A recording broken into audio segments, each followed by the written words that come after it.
They thought it was just another old photo, a dusty, cracked family portrait from 1878, hidden behind a wall in a forgotten log cabin.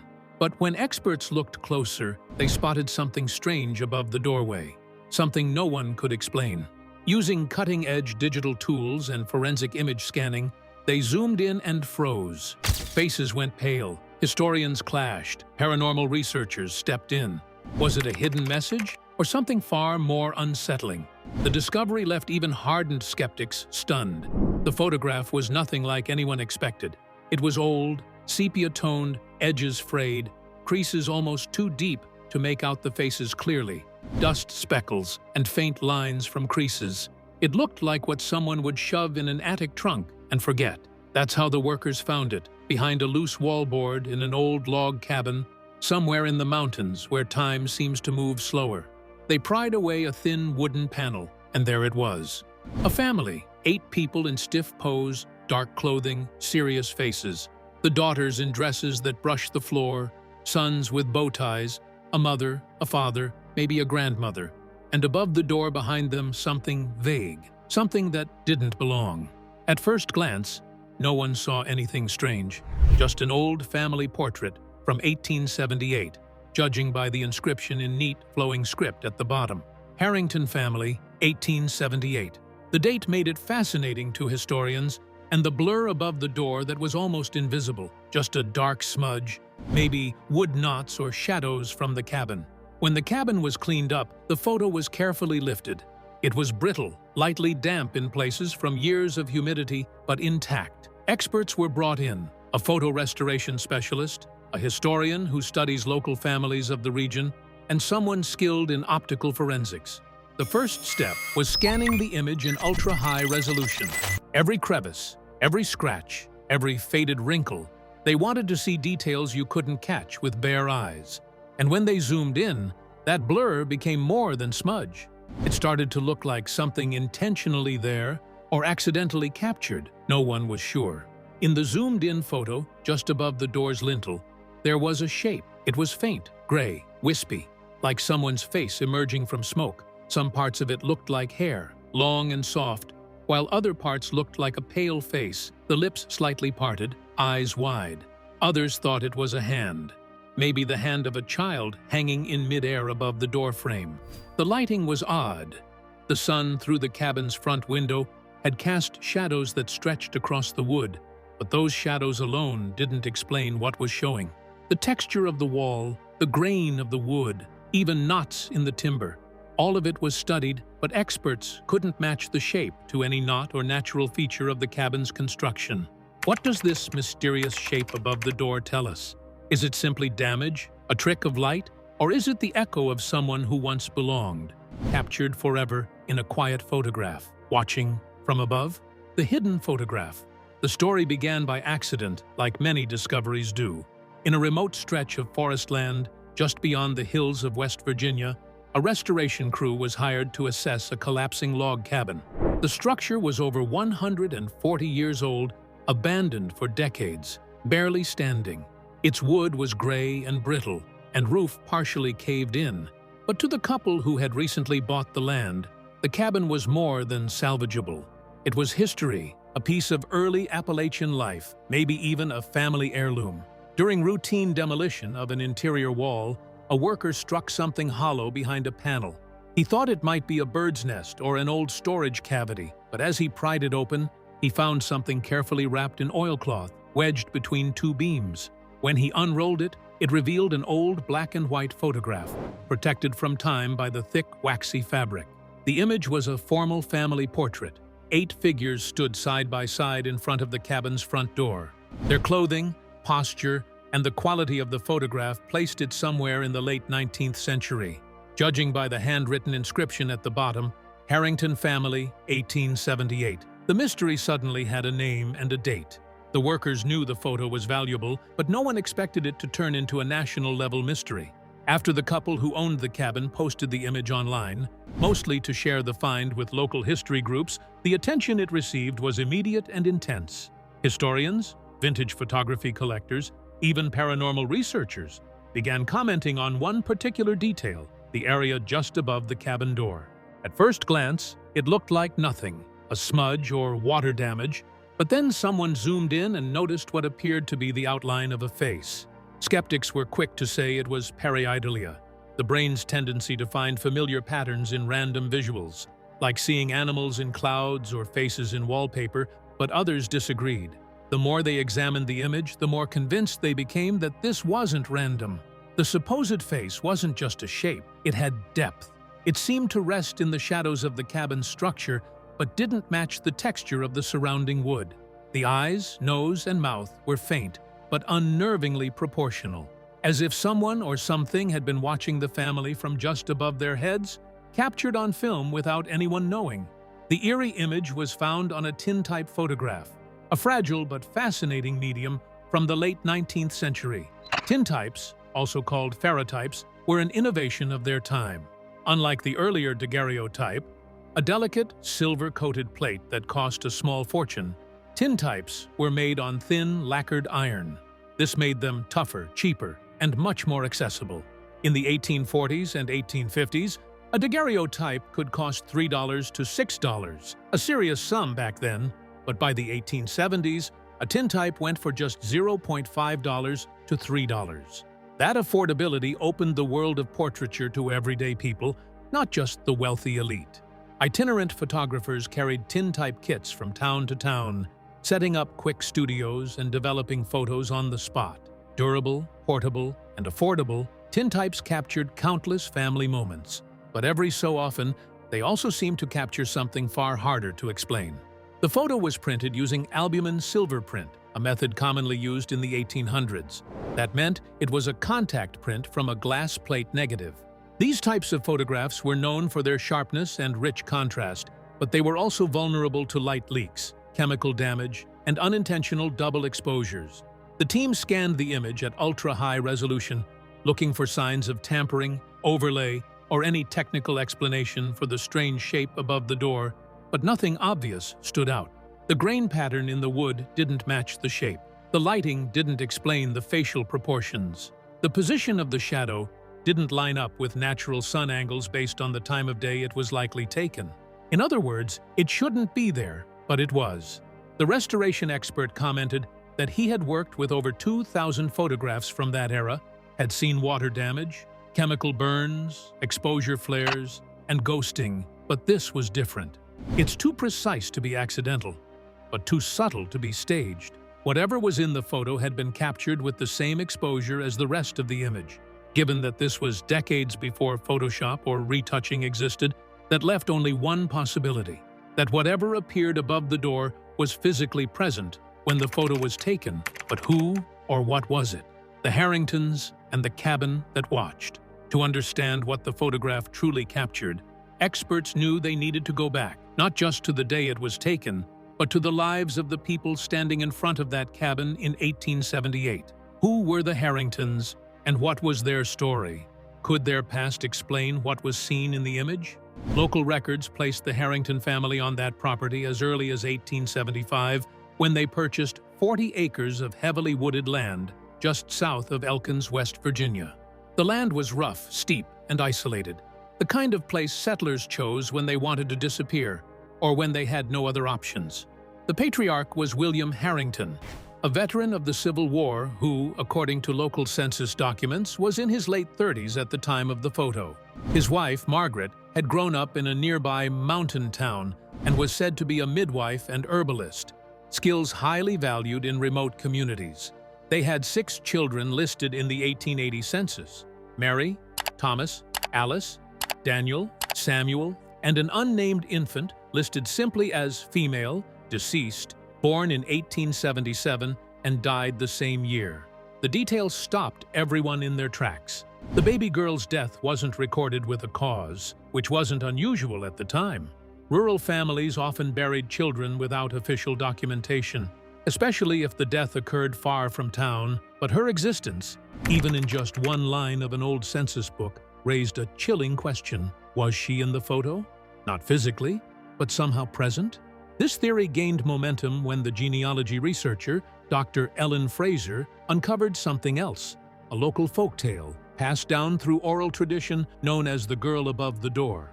It was vague, told mostly by elders in the community, and not written down anywhere formal, but the gist of it was that a young couple lost a child in the dead of winter. Afterward, neighbors claimed that whenever they visited the home, they felt a presence watching from above the cabin door, as if someone small and sorrowful stood vigil there. Some dismissed it as superstition, others said it was just a poetic way of remembering the dead, but it struck an eerie chord when compared to the figure spotted in the Harrington photo, faint, childlike, and positioned exactly where the stories described. Further research into the cabin itself uncovered more. The structure was built in 1875 by William Harrington himself, according to old land deeds. The cabin followed a traditional Appalachian dog trot style, a central breezeway with 2 enclosed rooms on either side, but it had one unusual feature: a carved wooden arch above the main entrance, decorated with patterns that didn't match local building customs. When researchers began restoring the cabin more than a century later, they noticed something almost hidden in plain sight. Etched faintly on the underside of the arch were markings, so faded they could only be seen under certain light. Some resembled stars, others looked like flowers, and a few were so worn down that they couldn't be confidently identified. To the modern eye, they seemed like idle doodles, but scholars suspected otherwise.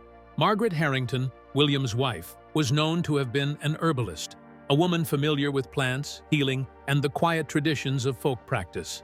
It was entirely possible, they argued, that she had carved these symbols herself as a protective act, a grieving mother's way of fortifying her home and family against dangers both physical and unseen. These kinds of markings weren't random scratches. They belonged to a broader tradition known as apotropaic symbols, signs meant to ward off evil.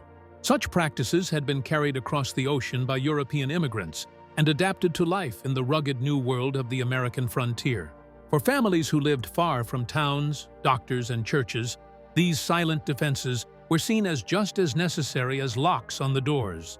The digital restoration of the photograph brought these carvings into sharper focus, revealing 3 distinct symbols.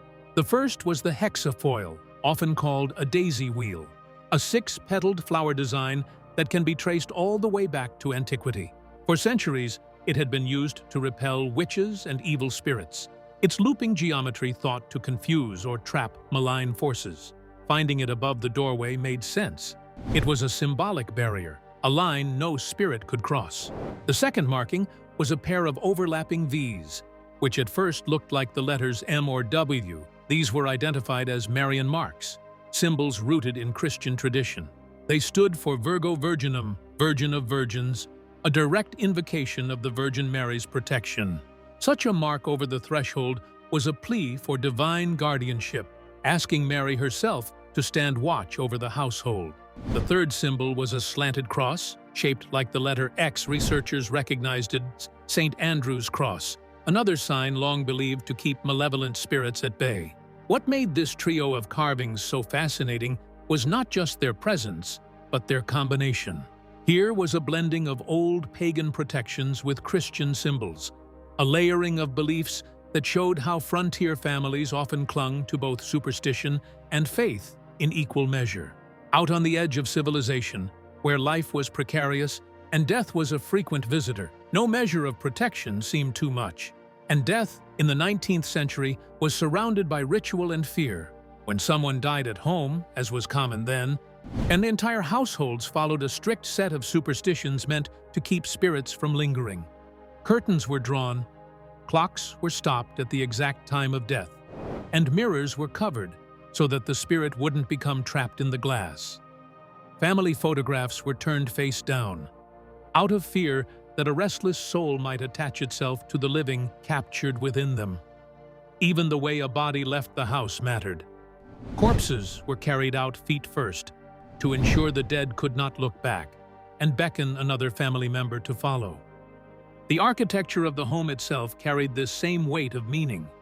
A doorway wasn't just a doorway, it was a threshold, a symbolic boundary between the dangerous outside world and the fragile safety of the family inside. Protecting that liminal space became a matter of survival, both physical and spiritual.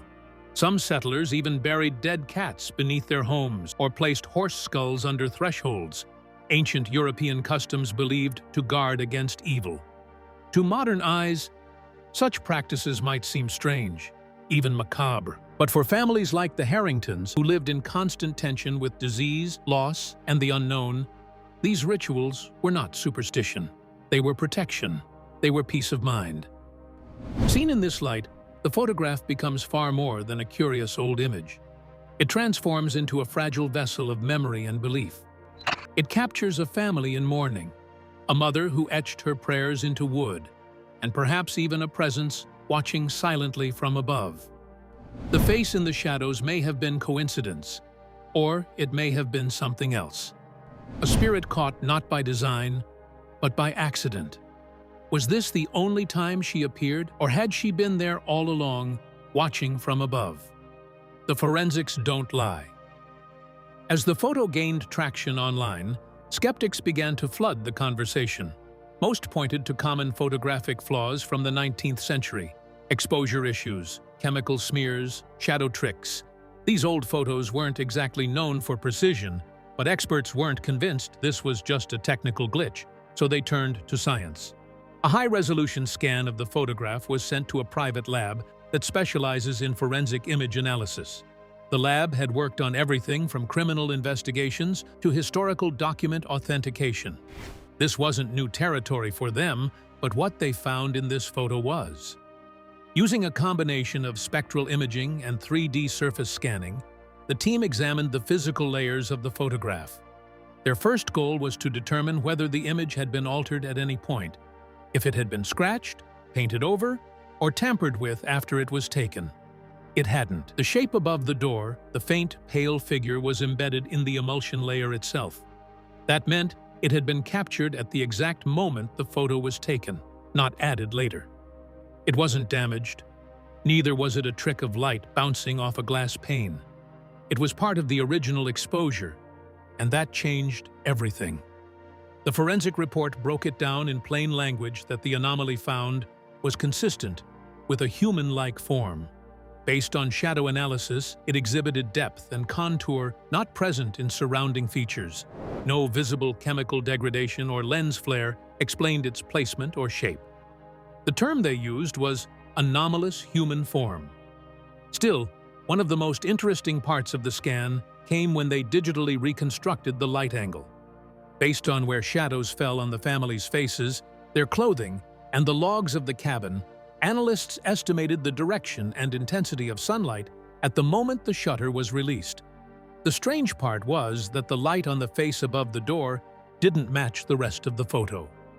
The family's shadows fell sharply to the left, while the figure's facial highlights suggested a light source from directly above, something that shouldn't have existed in that outdoor setting.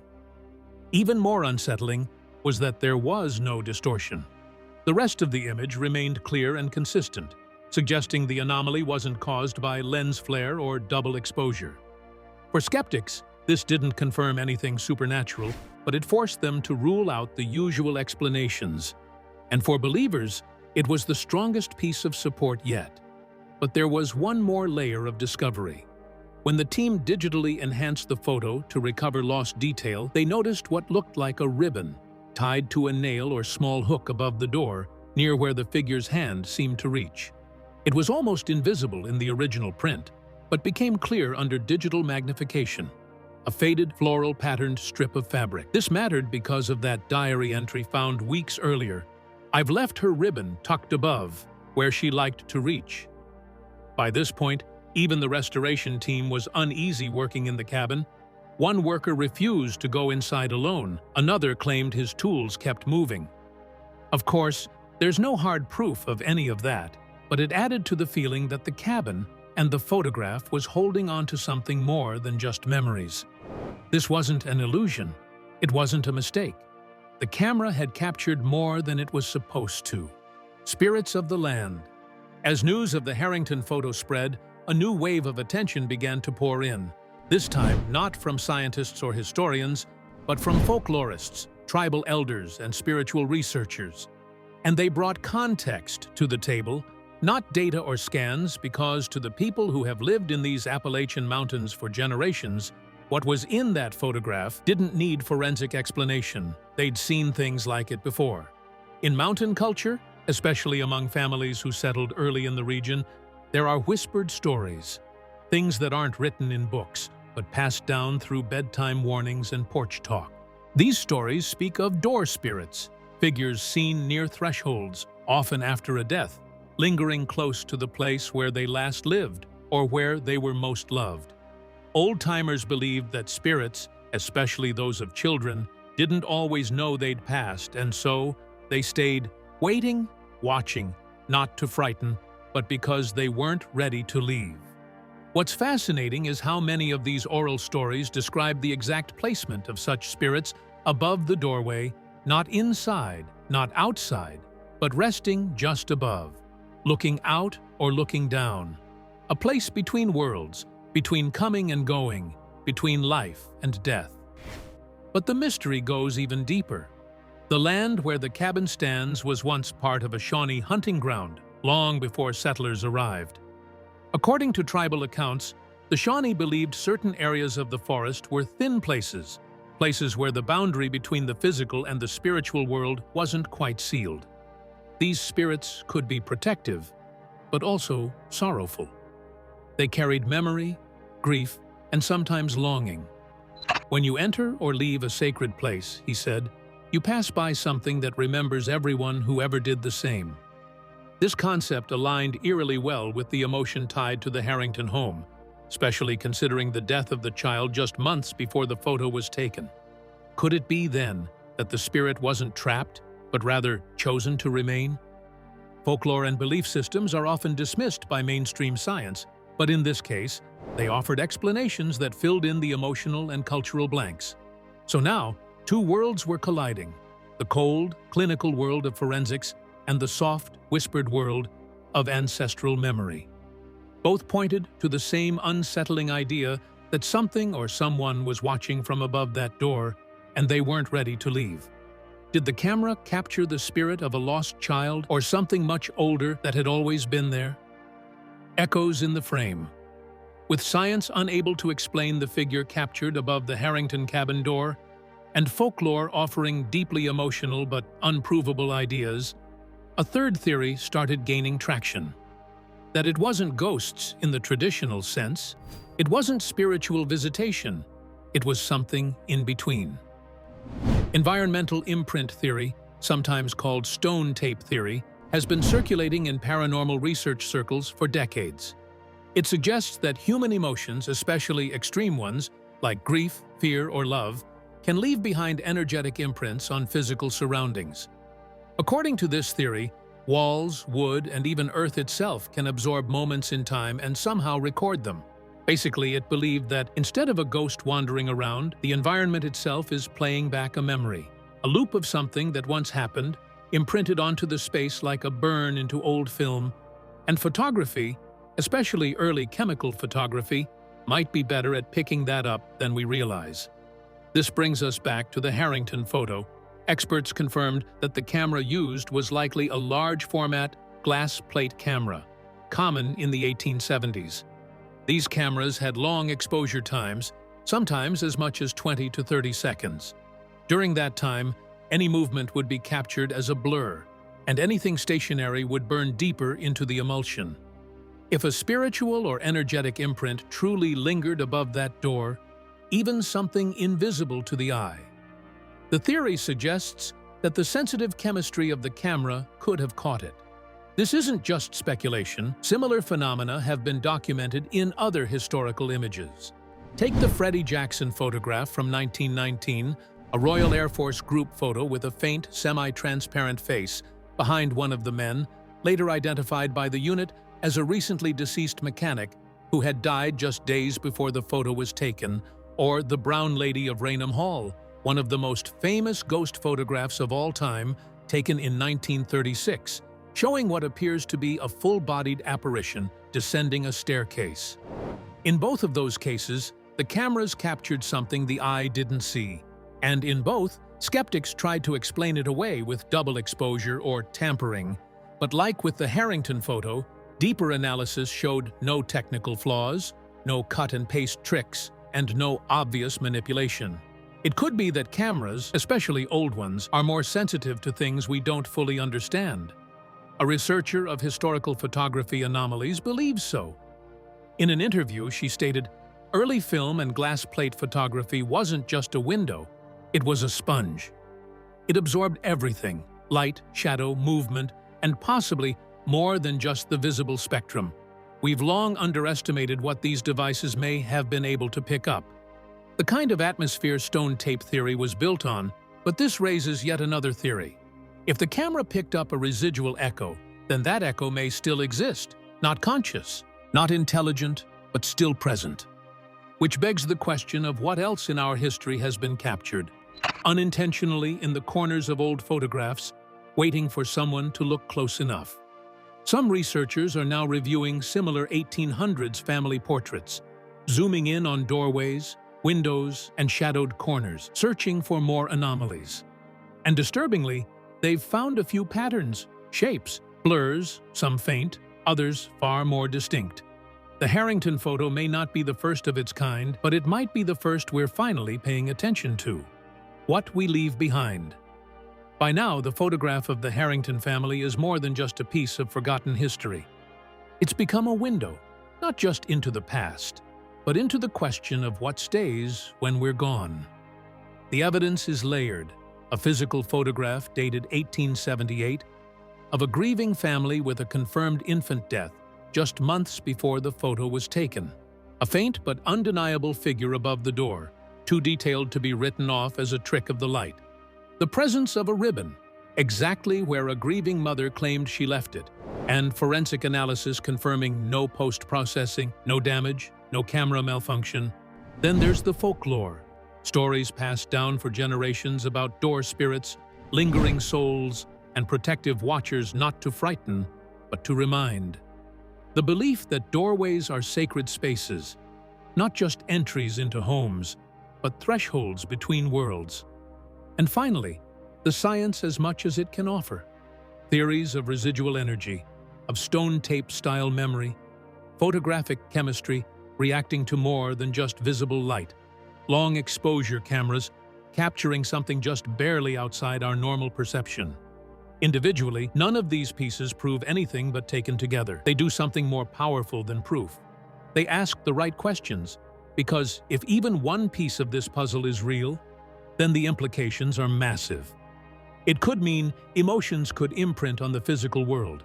Memory outlasts the body.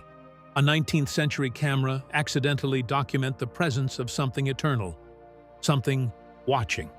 The deeper you go into the Harrington mystery, the more it feels less like an answer and more like an echo. A ripple left behind by love, loss, and the fragile boundary between past and present. Perhaps that's what's so haunting, not the figure above the door, but what it represents. We think of photographs as records of what was, records of smiles, frozen in time, clothing styles, family members, architecture, but sometimes they capture what we weren't supposed to see, or maybe what we were supposed to see all along. This isn't the only photo with questions others have surfaced over the years. A woman smiling in a window, long after she'd died. A man standing beside a child who had no memory of him, a shadow in a corner where no one stood. Often brushed off as fakes or flaws, but every now and then, one comes along that holds up under scrutiny. The Harrington photo is one of them. Even after all the analysis, the facts, and the theories, one question remains. Why was that moment preserved? Was it pure coincidence?